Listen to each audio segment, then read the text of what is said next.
Olá pessoal, hoje a gente vai falar sobre uma resenha do livro. E a pergunta, antes de começar a falar do livro especificamente, uma pergunta para ti. Se tu olhasse a partir do teu ponto de vista, do teu conhecimento, daquilo que você observa, vê nas notícias, lê nos jornais, assiste na televisão, vê na internet, nas redes sociais, qual seria um prognóstico, uma perspectiva que você daria para os próximos 10 anos? Você consegue fazer esse trabalho mental? Um desafio para ti. Qual seria? Vai escrevendo, escreve o que você acha que deveria acontecer e tudo mais. Depois de feito essa prática, depois de feito esse exercício, aí eu posso começar a falar para ti sobre o livro que eu li, que é justamente esse aqui.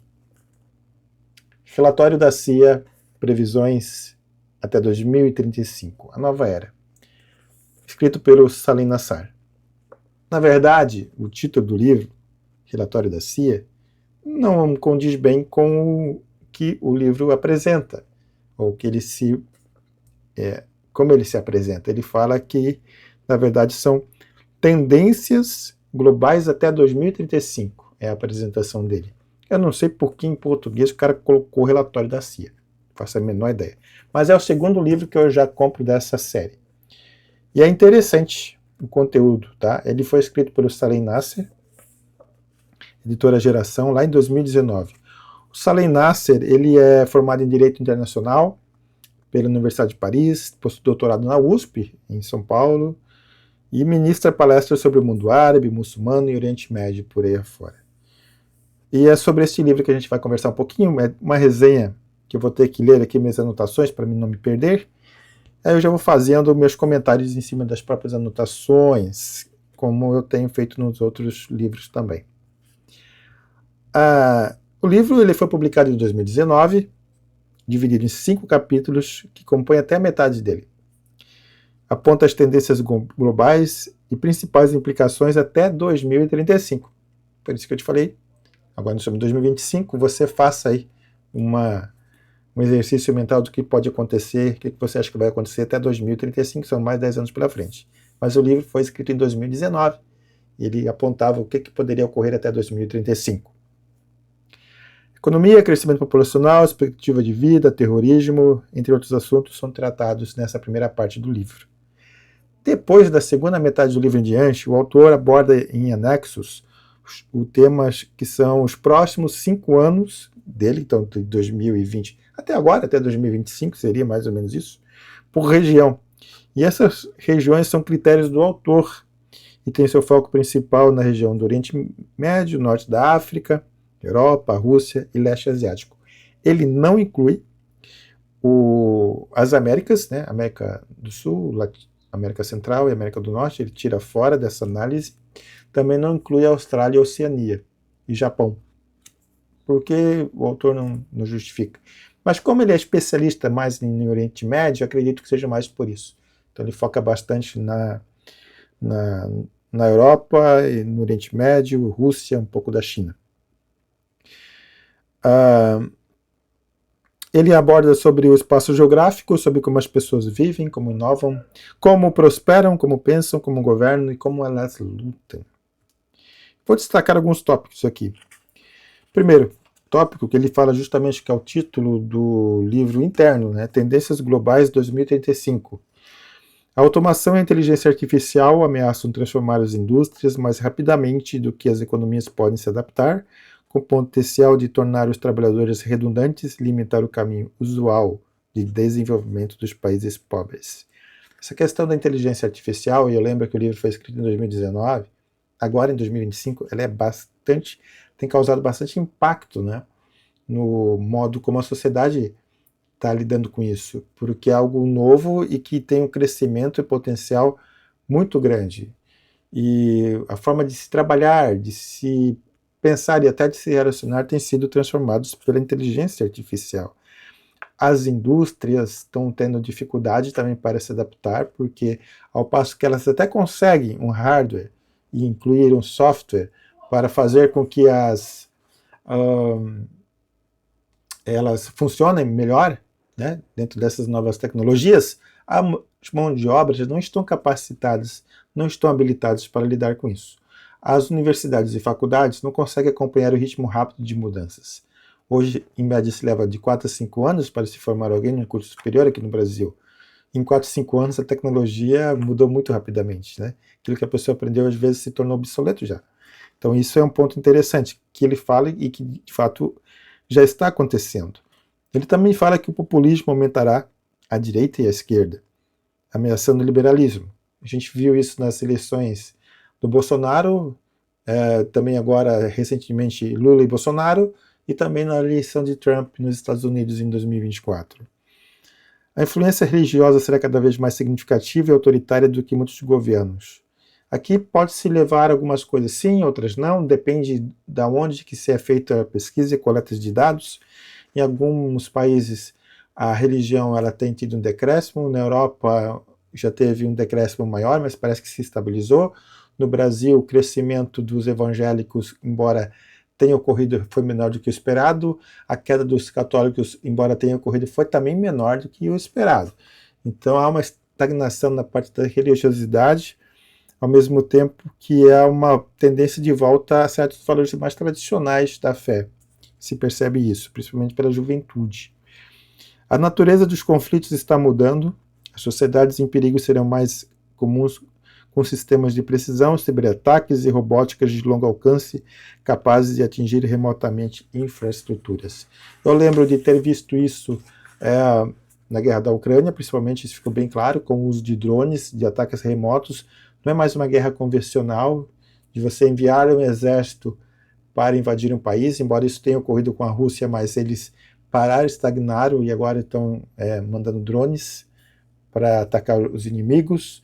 A gente viu isso também mais recentemente, agora em 2025, na guerra do Irã com Israel. O Irã não precisa enviar um exército para atacar Israel, eles lançam mísseis, lançam drones, e assim tem se tornado essas guerras modernas, mais com uso de tecnologia automatizada do que propriamente de infantaria. O autor também fala que o clima extremo, a exaustão de água do solo e a insegurança alimentar irão prejudicar as sociedades. Isso já também foi falado no livro anterior, do relatório da CIA, e esse, novamente, eles reforçam.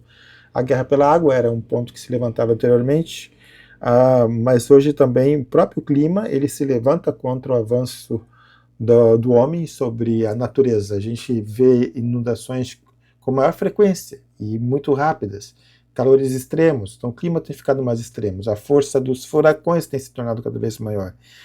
Isso por conta do aquecimento. Ao mesmo tempo, quando fria, quando tem nevascas, elas são intensas, são maiores também.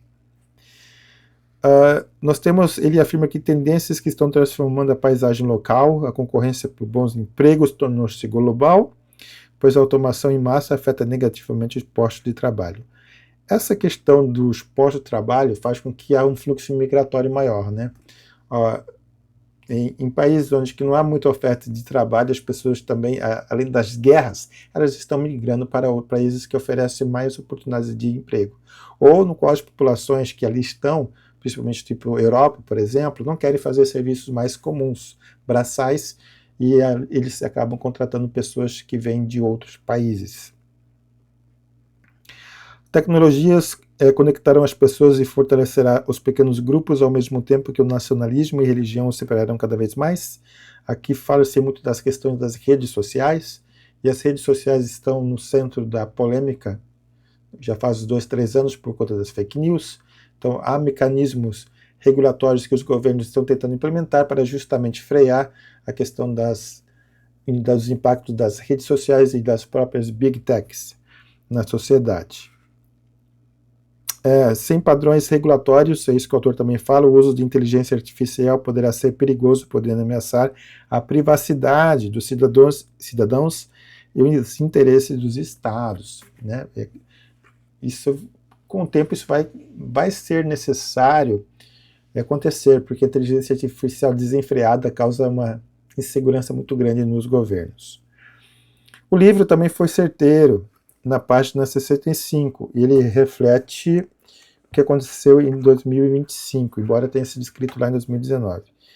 Na página 65, eu vou ler para vocês, ele fala assim: uma crise futura em que os militares inimigos possuam armas convencionais de longo alcance, orientadas com precisão, tende a levar rapidamente à deflagração de conflito, pois ambos os lados teriam incentivo para atacar antes de serem atacados. É isso que ocorreu com Israel e o Irã, por exemplo. Israel atacou o Irã com o pressuposto de que eles estavam desenvolvendo armas nucleares que poderiam eliminar o Estado de Israel. Então, antes mesmo de eles serem atacados, essa é o ponto de vista de Israel, eles acabaram atacando o Irã, através de mísseis, aviões e tudo mais. Ao mesmo tempo, o livro também aponta para o controle da informação e as narrativas das redes sociais que atendem a interesses e viés de vários grupos antagônicos. Então, nas redes sociais, tem vieses, tem ideologias de todo tipo.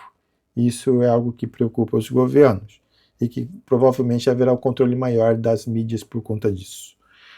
Comenta também o autor sobre o declínio identitário da Europa e a rápida islamização do continente, motivada pelo fluxo migratório da África do Norte e do Oriente Médio em conflito, principalmente da Síria. O que se vê hoje na Inglaterra, na Alemanha, que a gente escuta falar mais, é como a cultura local está sendo influenciada pelas pessoas que vêm desses lugares, da África, do Oriente Médio, com uma cultura diferente da europeia.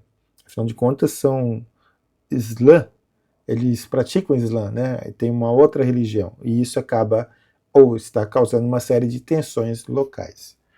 Isso é um desafio para os governos também, da Europa principalmente. Da mesma forma, o autor cita o protagonismo emergente da China e da Índia. Fala-se que a Índia até vai superar a China nos próximos 5, 10 anos. Se de fato vai acontecer, a gente não sabe, mas é uma perspectiva. E a China cresce ou se desenvolve de uma forma tecnológica bastante assustadora, né? Por fim, não menos importante, claro, o autor também aponta a tensão entre o Irã e os países vizinhos. Na página 173 do livro, é bem atual, agora em junho de 2025, para você ver como é que são as coisas, né? A gente está em julho, mas teve o ataque ali de Israel contra o Irã em junho. A tensão entre o Irã e os países da região aumentará se Teherã usar robustos recursos financeiros e militares para afirmar seus interesses na região por meio de agressão, ou seus vizinhos do Irã temerem que Teherã procure retomar o desenvolvimento de armas nucleares. Antes do ataque terrorista do Hamas e da guerra do Irã com Israel, havia uma possibilidade de um pacto de Abraão entre Israel e alguns países árabes. Então, depois dos ataques, foi suspenso isso. E alguns analistas afirmam que isso é influência do Irã. E o Irã tinha interesse que esse pacto não fosse assinado entre Israel e os países árabes, né? Então, essa tensão que ele previu, ou ele prognosticou lá em 2019, aconteceu agora em 2024, 2025, incluindo até, mais uma vez, repito, o ataque de Israel contra o Irã, porque supunha-se que o Irã estava enriquecendo urânio para fazer a bomba atômica. Mas, terminando, não menos importante, o livro lida com questões ambientais, populacionais e a demanda por água e alimento no futuro sempre vai continuar. Quando na minha leitura, e aí eu vou finalizar para vocês, lá em novembro de 2024, eu fiz umas anotações aqui no verso do livro que eu quero compartilhar. O livro é um livro de macro tendências econômicas, sociais e climáticas, e políticas também.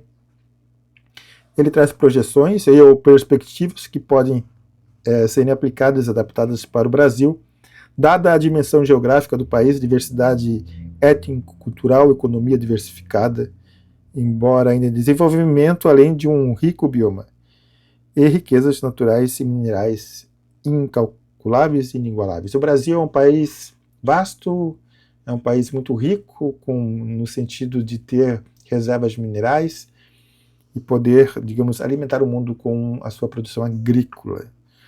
Então, a gente pode adaptar o livro, essas tendências, também para o Brasil, por que não? Porque, afinal, o Brasil é um país de extensão continental, né?